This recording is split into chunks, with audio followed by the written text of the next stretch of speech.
Fátima, obrigada por estar conosco. Bom, Fátima, você é uma especialista em pesquisa. Acabamos de ver 2 pesquisas de boca de urna, tanto de São Paulo como do Rio de Janeiro. De alguma forma, esse resultado de São Paulo surpreendeu você? De certa maneira, é um resultado que está dentro, vamos dizer assim, de uma dinâmica das pesquisas. Se você tomar as 3 últimas medidas dos 2 institutos que publicaram, você percebe que Fernando Haddad vinha subindo em contraponto a tanto Marta quanto Russomano que caíam. Então, podia-se prever 2 coisas. De um lado, que essa perspectiva, essa linha de crescimento se acelerasse, sobretudo por causa do voto útil. Então, o fato de, em várias cidades, e em São Paulo em particular, haver vamos dizer, uma embolada, uma convergência de vários números para vários candidatos, isso permitiu ao eleitor que nessas eleições, mais do que qualquer outra, está muito atento ao que se passa, fazer o voto útil, ou seja, reforçar aquele mais próximo. E, a rigor, o processo vai ser mais racional também no segundo turno, se prevalecer esse resultado. Agora, eu alerto, pesquisa é pesquisa, 48% para Dória pode também, dentro do erro amostral, significar que Dória poderá vir a ganhar no primeiro turno. Não dá pra... Essa possibilidade existe concretamente? Não, existe dentro dos parâmetros da pesquisa. Sim, claro. É uma pesquisa amostral, ela tem tem uma variação de erro, com 48% pode ser 50,2 ou 51%, ou, ao contrário, a margem, a competitividade do Haddad pode se dar melhor. Mas ainda temos esse suspense em São Paulo. Mas para essa avaliação, que peso tem a velocidade da curva? Porque Dória estava com uma curva ascendente e num movimento veloz. E a Haddad também surpreendeu porque a subida dele adquiriu vigor.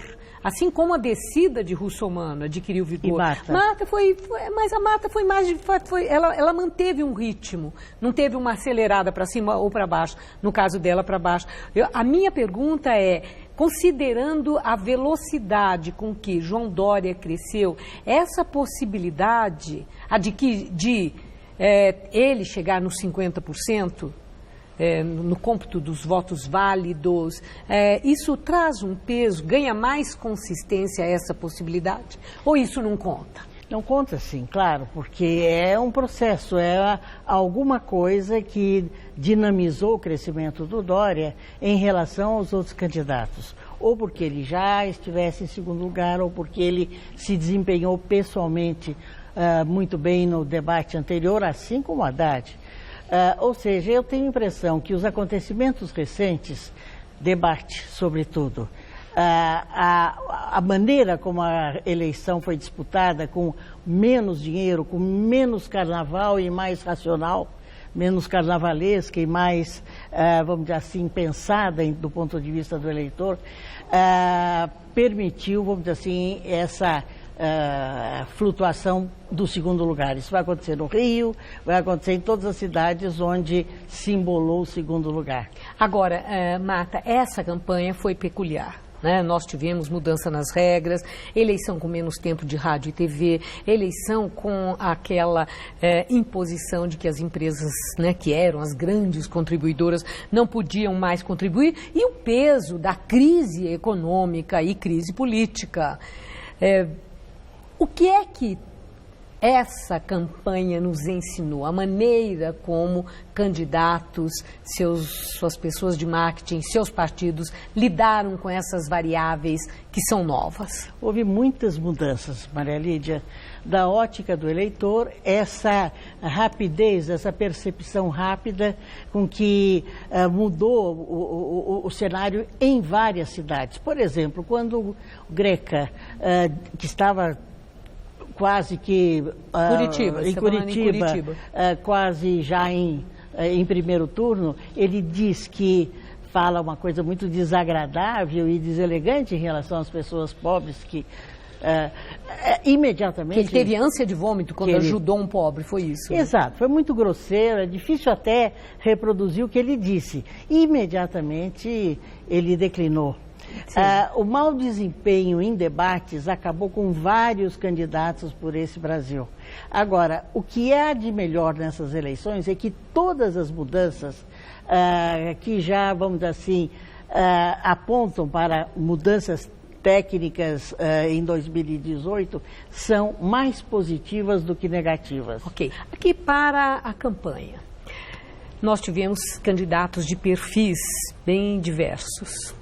Nessa eleição, o eleitor, ele votou mais estimulado pela representação do candidato de uma religião, ou por uma ideologia, ou a representação do candidato pela lealdade aos padrinhos que os apoiavam, ou ainda, né, por aquilo que eles traziam como slogan forte, que possa ter mais comovido ou motivado o eleitor na escolha. O que pesou?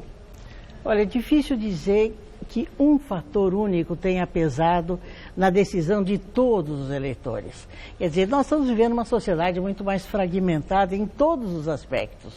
E, eleitoralmente, nós nunca tivemos tantos partidos, inclusive partidos pequenos, chegando, vamos dizer assim, tão próximo de primeiro, segundo e terceiro lugares, ou seja, com candidatos competitivos. Então, tivemos mais de 10 partidos, 10 a 12 partidos, que terão na apuração uma posição que jamais os pequenos partidos tiveram. 2 candidatos em São Paulo e no Rio de Janeiro, Crivella lá e Russomano aqui, tiveram uma performance muito interessante, declinaram ambos no final, mas eles foram fortemente apoiados e estavam num contexto religioso. Embora não usassem isso explicitamente e claramente para o eleitor, né? Fizeram questão de não, né? Isto está dado. Fizeram questão porque é um tema controverso. Né? A religião e política, para o eleitor, não se misturam do ponto de vista do debate entre políticos, mas ela é muito levada em conta em relação à sua crença e ao conhecimento do candidato. Você citou aí aspectos ligados a slogan, ou se não ao tipo de campanha. Por exemplo, aqui em São Paulo foi muito forte uma novidade de um candidato se dizer não político, se dizer que ele era apenas um gestor, que ele estava usando a política para se candidatar. Era um princípio, vamos dizer assim, antidemocrático em si, desprezar a política, não obstante, era a grande demanda da população. A população queria renovação, queria escapar um pouco desse sistema político que se deteriorou, e essa deterioração não tem a ver com essa eleição. Essa deterioração vem desde 2013, com as manifestações, com a deslegitimação da presidente, com o próprio processo muito longo do impeachment. Então, os partidos que já não eram bem vistos muito antes, há anos, nesse momento está com vamos dizer assim, um desprezo de 80% da população, não simpatiza por nenhum partido político. Então, os novos discursos ocuparam estas brechas que eu mencionei. Agora, essa questão de não sou político, sou gestor, pesou mais a favor de João Dória do que o voto antipetista? Olha... Porque ele era claramente contra o PT e falava mal do PT, falava mal do Lula, atribuía todos os males do país a uma responsabilidade do PT. Ele falava isso com muita clareza. Qualquer candidato do PSDB falaria isso. Ou seja, é uma posição anteriormente conhecida. O PT e PSDB têm uma história de antagonismo muito forte aqui em São Paulo. Então, este argumento, embora ele tenha repetido muitas vezes, e tenha repetido, é o argumento do PSDB. A novidade que o eleitor abraçou foi a novidade de um distanciamento dele. Política. O que o eleitor pensa, o que a gente ouviu nas discussões em grupo, foram exatamente essa questão. Então, ele não tem muito compromisso com o lado errado. Mas da e o política. o padrinho político, o governador do estado, que enfrentou, inclusive, o partido dele? Houve aquele racha lá que todos acompanhamos no PSDB daqueles que não aceitaram a prévia que definiu a candidatura do Dória. O padrinho Geraldo Alckmin fez diferença? Talvez nos bastidores. Agora, tem que diferenciar a posição dos diferentes padrinhos. Lula em relação a Haddad, Temer em relação a Marta, do PMDB, e Alckmin em relação ao Dória. O Alckmin tem uma posição de maior aprovação. Ele tem uma aprovação de 40% de pessoas que dizem que estão aprovando a maneira como ele governa. Não é exatamente isso que tem ainda Temer nesse momento, pode vir a ter, porque há muita indefinição, pessoas que não sabem, mas certamente não é a posição do PT que realmente desmoronou nesse processo político. Nós estamos falando sobre o desempenho de algumas candidaturas. Eu quero falar de uma que foi surpreendente, que é Fernando Haddad. Fernando Haddad começou com 1 dígito e foi subindo e mesmo que inicialmente lentamente, houve essa surpresa de na reta final ele ter acelerado. O que pesou para o crescimento que distinguiu Fernando Haddad pelas pesquisas de boca de urna? Ele ultrapassou o russomano e é quem iria, se houver um segundo turno. Muitas vezes os analistas falam, olha, havia muita volatilidade de voto, então nessa volatilidade Haddad pôde crescer, teve o apoio do Lula, ainda um importante líder, não tão forte como era, mas enfim, agrega votos. Ou pode-se falar de que os seus adversários principais perderam eles próprios nos debates, na publicidade, na força de comunicação, perderam a capacidade de envolver o eleitor. Eu preferiria olhar essa resolução final do eleitor como performance do próprio candidato. O candidato tinha o que mostrar, ele não trabalhou com uma perspectiva, vamos dizer assim, de sonho, de promessa. Ele tinha uma obra, defendeu-a muito bem, defendeu ao longo da publicidade, defendeu nos debates. E eu tenho a impressão que o eleitor, no momento que nós estamos vivendo de insegurança, de problemas econômicos importantes, de uma tremenda precaução do eleitor em relação à promessa se verdadeira ou não, prevaleceu a ideia de, olha, pelo menos temos isso em mãos. Agora, e aquele conceito de que o quesito rejeição tem um peso muito grande no resultado final? O maior índice de rejeição era para o Haddad. E parece que essa rejeição não impediu essa disparada na reta final. Aí é pura aritmética, Maria Lídia. A rejeição do Haddad era 45%, então ele tinha um teto de 55%, quer dizer... Tinha espaço. Tinha espaço para crescer. A argumentação baseada na obra, no seu desempenho recente, convenceu pelo menos parte do eleitorado. Não se esqueça que ele tinha 17%, que é um pouco abaixo da média do PT. Portanto, agregou alguma coisa do PT. E lembrando que uma outra vertente do PT, que é a Erundina, Luiz Erundina, ela fez uma campanha nacionalizada. Ela esqueceu da cidade. Mas Haddad também, ele mostrou o que fez, ele tinha o que mostrar.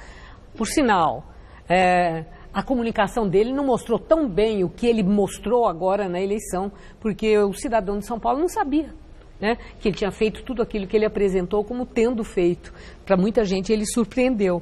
Mas ele mudou o estilo num dado momento. Consta que ele teria levado um tranco do Lula para parar com choradeira, para ser mais agressivo e nacionalizar a campanha. defender o PT, nacionalizar a campanha, partir para cima da Marta, cobrando da Marta as reformas que o Temer deverá fazer, cortar direitos, etc. É isso que é o discurso do PT em relação ao governo Michel Temer, a quem eles chamam de governo ilegítimo e golpista. Isso ajudou o Haddad? Pode ter ajudado. Eu, pessoalmente, não acredito. Eu acho, ao contrário, que uma campanha nacionalizada tira o foco que o eleitor tem. O eleitor sabe desse argumento, tem a sua posição, mas ele quer saber se realmente aquelas ciclovias vão agregar um elemento em termos de transporte, se os corredores de ônibus poderão continuar, e todas as colocações que o Haddad fez em relação à cidade pesaram muito mais. Agora, é claro que um apoio de uma liderança como o Lula, que, veja lá, o Lula, nas pesquisas antecipando 2018, de semanas atrás, ele não chega a 30%, ou seja, ele não é um teto tão expansionista, com capacidade de mudar, do que o teto efetivamente da não rejeição do Haddad e da capacidade do convencimento do Haddad e da segurança que ele é, tendo em vista que foi. Fátima, eu agradeço muito sua participação na hora do voto, suas informações, os subsídios que você traz para o nosso entendimento em todo esse processo eleitoral. Uma boa tarde, muito obrigada.